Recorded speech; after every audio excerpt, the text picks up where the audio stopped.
Ça commence toujours par une esquisse, puis une esquive, un regard brut, un sourire, une fuite, un amour, un bémol. Quoi de plus banal qu'un mouvement sentimental qui s'affale? Ne pas renoncer, s'accrocher et s'écouter. La douleur me tenaille, la souffrance m'accable. Le début de l'histoire est teinté couleur, Caraïbes, paisible en bord de mer, insouciante enfance, divin bonheur. J'ai toujours rêvé de la France, de ses paysages enneigés. Mais l'arrivée ne ressemble en rien au conte de fées. La fuite vers cet ailleurs est brutale. Au début, telles des vacances d'été, tu te laisses aller. Rapidement, tout se prolonge et viennent les difficultés. La réalité est loin de ce dont j'avais rêvé. Voilà que mes fantasmes idylliques s'effritent. Je me heurte à la dure vérité de ce monde idéalisé. Quand reviendrai-je là-bas? Peut-être jamais. Depuis, je fais preuve de liberté dans ce que j'exprime. Mon art prône l'authenticité et l'humilité. Il a le goût du bounty, du coco, couleur café.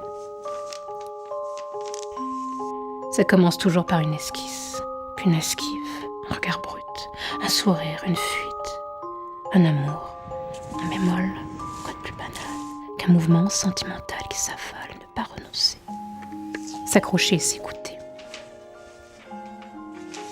Les années passent et je grandis, je mâchouille, je mange et vomis.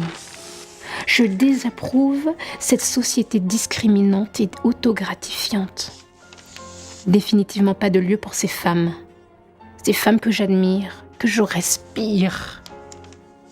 Tout débute par le rejet et l'absence. Je créais par cette crise identitaire de la femme, métisse, noire, parfois blanche.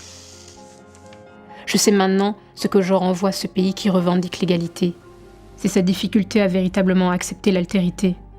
Depuis, je fais preuve de liberté dans ce que j'exprime. Mon art prône l'authenticité et l'humilité. Il a le goût du bounty, du coco, couleur café. Mais surtout, il reste impossible à classifier. Ça commence toujours par une esquisse, puis une esquive, un regard brut, un sourire, une fuite, un amour, un bémol, quoi de plus banal qu'un mouvement sentimental qui s'affale. Ne pas renoncer, s'accrocher et s'écouter. L'envie de crier se fait sentir. J'ai dégainé mes stylos de couleur et mes billes de lumière. Je suis allée puiser au fond de mes tripes, en sortir tout ce que je n'avais pas pu dire. Voyage en caravane.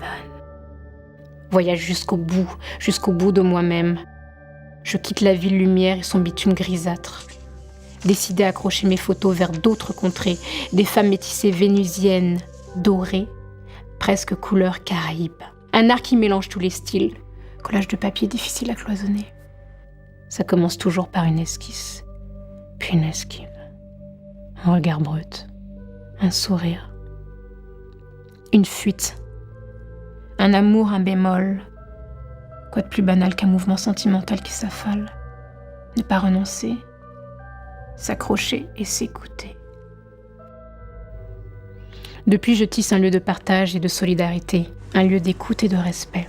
Mirage d'un espace-temps propice au changement. J'invite mes sœurs, mes âmes de cœur à me rejoindre, que je puisse les entendre, chanter, s'exprimer. Allez, viens, énonce ta vérité, fais briller ton histoire aux 1000 facettes, dévoile ta poésie aux couleurs de lumière. Faire ressortir les femmes de l'ombre, c'est mon combat. Relever la tête, tenir debout encore et encore. Stay true.